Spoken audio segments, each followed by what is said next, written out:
Vous avez raison de dire que la Guinée est riche en ressources naturelles, ça c'est une évidence, mais j'aimerais ajouter à cela que la Guinée regorge de très belles idées de développement, mais vous conviendrez avec moi que cela ne suffit pas, parce qu'il faut toujours, à côté des idées, avoir les meilleures solutions pour leur implémentation.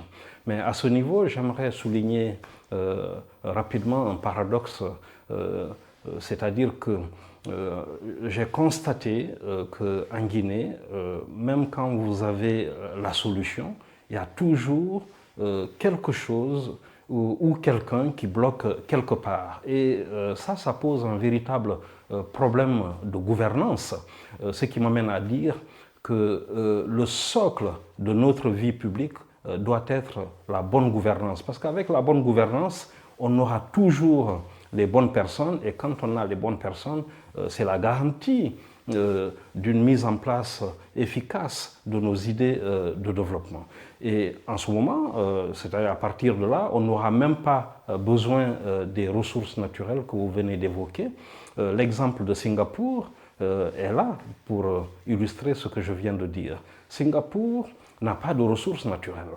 Singapour n'a que sa bonne gouvernance ainsi que ses solutions pour mettre en place efficacement ces idées de développement. C'est ce que Singapour a réussi, à tel point que Singapour aujourd'hui, depuis plusieurs années d'ailleurs, fait partie des pays qui créent le plus de richesses par habitant au monde. Si vous prenez le PIB par habitant de Singapour, il est de l'ordre de 83 000 dollars américains, ce qui représente 55 fois le PIB par habitant de la Guinée, alors que la Guinée, à la base, a des ressources naturelles, de gigantesques ressources naturelles, et Singapour n'en a pas. Singapour, c'est zéro richesse naturelle, mais vous voyez, les créations de richesses sont phénoménales dans ce pays. Et ce qui m'amène à dire que le paradoxe est là. C'est là que se trouve le paradoxe. Et je peux vous donner des exemples de paradoxes dans tous les domaines d'activité de notre pays, dans tous les secteurs d'activité, mais puisque nous sommes sur la thématique de la lutte contre la pauvreté, je vais me contenter de vous donner un exemple de paradoxe dans ce domaine-là. Prenez par exemple la belle idée, la noble idée qui consiste à éradiquer la pauvreté en Guinée.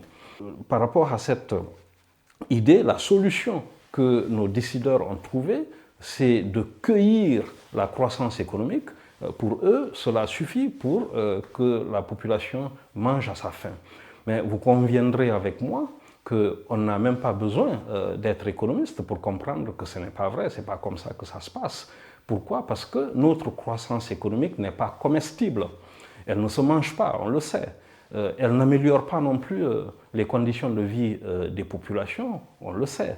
Et quant au bien-être social, n'en parlons même pas parce que notre croissance économique dégrade le bien-être du Guinéen. Pourquoi? Parce que c'est une croissance économique qui est essentiellement bauxitique, c'est-à-dire qui est essentiellement tirée par la bauxite. En plus, elle appartient aux capitaux étrangers et à quelques privilégiés de chez nous, mais pas aux populations. Et c'est pour cela que, depuis longtemps, j'ai tiré la sonnette d'alarme et j'ai demandé à ce qu'il y ait un changement de paradigme.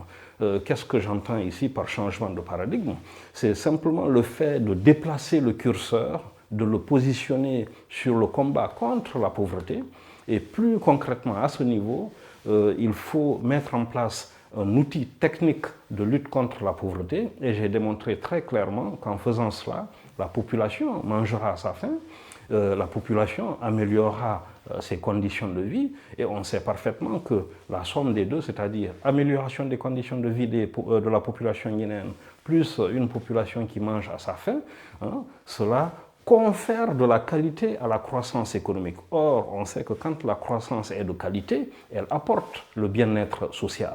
Donc, voyez-vous, à travers mon modèle, j'ai démontré très clairement que en positionnant le curseur, en le déplaçant vers le combat contre la pauvreté, ce même curseur va revenir vers la croissance économique pour la doper et pour créer ce qu'on peut appeler un effet positif de complémentarité. Et c'est ce qui va déboucher sur la prospérité et le développement. Voyez-vous, cette finalité que permettra mon modèle lorsqu'il sera mis en place en Guinée, d'autres pays ont eu à le connaître par le passé. Je vais vous donner un exemple concret. C'est l'exemple français que tout le monde le connaît. Au sortir de la Seconde Guerre mondiale, la France était en ruine, on le sait, il fallait la reconstruire. Et pour la reconstruire, les décideurs de l'époque, les décideurs français, avaient vu juste en disant qu'il fallait d'abord mettre le curseur sur l'amélioration des conditions de vie des populations, c'est-à-dire des compatriotes de leurs compatriotes français. Et donc, du coup, ils ont créé la sécurité sociale. La sécurité sociale fut créée en 1945 en France et à partir de là, ils ont imaginé un mécanisme simple qui permettait de mettre un peu d'argent dans les porte-monnaies des Français. Et de là, vous vous souvenez, la France avait fait des jaloux parce que Churchill, à l'époque, avait demandé à Lord Beveridge de réfléchir à un système d'État-providence qui d'ailleurs porte son nom, c'est le système beveridgien d'État-providence, à ne pas confondre avec le système bismarckien qui lui est allemand. Et pendant ce temps, la France a fait son chemin tranquillement. Et figurez-vous, de 1945 jusqu'en 1975, la France a tellement créé de richesses, tellement de croissance, tellement de richesses créées en France que cette période-là fut appelée les 30 glorieuses. Et souvenez-vous, les 30 glorieuses ne s'étaient essoufflées quelque peu que du fait du premier choc pétrolier de 1973. Mais ce que je voudrais qu'on retienne ici est que les décideurs français de l'époque, en faisant le choix de mettre le curseur sur l'amélioration des conditions de vie des Français, avaient été récompensés par un retour de ce curseur-là vers la croissance, c'est-à-dire que le curseur a été positionné, plutôt est revenu vers la croissance économique pour la doper et pour créer ce que l'on a appelé tout à l'heure un effet positif de complémentarité. Et c'est cet effet-là qui avait débouché à la fois sur la prospérité de la France, mais aussi le renforcement du développement de la France. Donc voyez-vous qu'en termes de finalité, mon modèle produira exactement la même chose que ce que l'on a connu en France, mais aussi en termes d'angle d'attaque, c'est-à-dire que le curseur, les deux curseurs sont positionnés au même endroit, c'est-à-dire la lutte contre la pauvreté, la lutte pour l'amélioration des conditions de vie. Là, ce sont des points de ressemblance. Mais il faut noter quand même qu'il y a une différence entre le modèle français de l'époque et le modèle que j'ai conçu, et cette différence se trouve au niveau du financement. Alors, sans entrer dans les détails, parce qu'on n'aura pas le temps, je vous dirais simplement que le modèle français qui a démarré en 1945 était, disons, assis sur des ressources endogènes. Alors, c'est ce qu'il fallait faire à l'époque.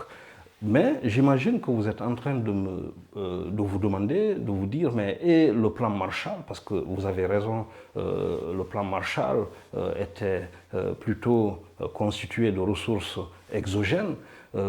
Mais ce que je veux dire par là, c'est que le plan Marshall a été imaginé en 1947 et la France n'a empoché son chèque qu'en 1948. Et j'ouvre une petite parenthèse pour préciser que le général Marshall, s'il avait été économiste à l'époque, on lui aurait décerné le prix Nobel d'économie. Mais puisque c'était un militaire, on ne pouvait lui décerner que le prix Nobel de la paix qu'il avait obtenu, qui lui avait été remis en 1953, et à juste titre, parce que son modèle, il faut le dire, son plan a apporté à l'Europe la paix, la stabilité, mais aussi la prospérité.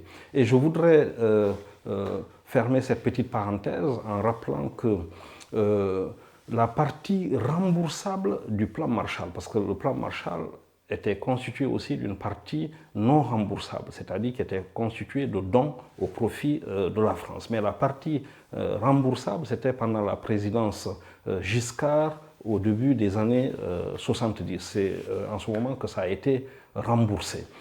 Alors, je referme la parenthèse pour revenir vers mon modèle. Alors, mon modèle, quant à lui, il dépend de ressources exogènes. Mais attention, je ne suis pas en train de dire que les ressources exogènes sont supérieures aux ressources endogènes.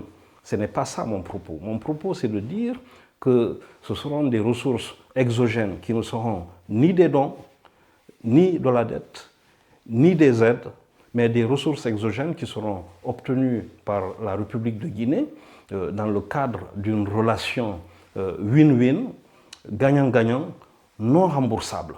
Donc, ce qui signifie que notre budget national de développement, ça ne lui coûtera pas un franc. Donc, voyez-vous, c'est ça qui explique ma détermination à aller jusqu'au bout pour mettre en place, le moment venu, ce modèle-là. Parce que c'est un modèle concret de lutte contre la pauvreté avec obligation de résultat. Qu'est-ce que ça veut dire? Ça veut dire simplement que lorsque le modèle sera mis en place en Guinée, il sera vérifiable, pas seulement dans les statistiques, parce que vous savez, les statistiques, on peut leur faire dire tout et n'importe quoi, mais dans le quotidien des Guinéens, ça se verra. Sur le visage des Guinéens, ça se verra. Et aussi dans les porte-monnaies des Guinéens. Donc c'est ça qui explique ma détermination. Autre élément qui fait que je suis déterminé à aller jusqu'au bout pour mettre en place ce modèle en Guinée est que c'est un modèle qui est facilement implémentable, je l'ai démontré. C'est également un modèle qui ne va pas, au risque de me répéter, coûter même un franc à notre budget national de développement. Donc je voudrais quand même terminer par un élément. Lorsque j'aurai la possibilité de mettre en place ce modèle en Guinée, vous allez voir que les coûts de la pauvreté vont retomber. Quand je parle de coûts, entendez coûts dans tous les sens du terme. Ces coûts COU accent circonflexe sur le UTS, tout comme coûts COUPS, qui sont en ce moment dramatiques pour les populations guinéennes. Je pense par exemple aux coûts en termes de potentiel humain gaspillé. Notre potentiel humain, il est partout sur des taximotos à cause de la pauvreté. Or, quand j'aurai l'opportunité, le moment venu de mettre en place ce modèle, vous allez voir que le potentiel humain de la Guinée sera harmonieusement réparti sur l'ensemble du territoire et dans tous les secteurs d'activité. Autre coût au pluriel, que je voudrais rappeler ici, c'est que les coûts en termes de productivité en Guinée, c'est comme si chaque matin qu'on se réveille en Guinée, on jetait notre productivité dans la poubelle. Donc ça, c'est à cause de la pauvreté. Donc si nous avons la possibilité de mettre en place ce modèle, vous allez voir que notre productivité sera retrouvée. C'est ça le sens de mon combat, c'est ça le sens de ma détermination, et parce qu'en plus, vous savez, dans une nation, le premier combat le plus noble, c'est le combat contre la pauvreté. Et pourquoi? Parce que c'est ce combat-là qui améliore les conditions de vie des populations. Et d'où ma détermination, d'où mon engagement. Et le moment venu, nous ferons tout pour que les Guinéens puissent sortir de la pauvreté et améliorer leurs conditions de vie à travers ce modèle, qui est un modèle concret de lutte contre la pauvreté.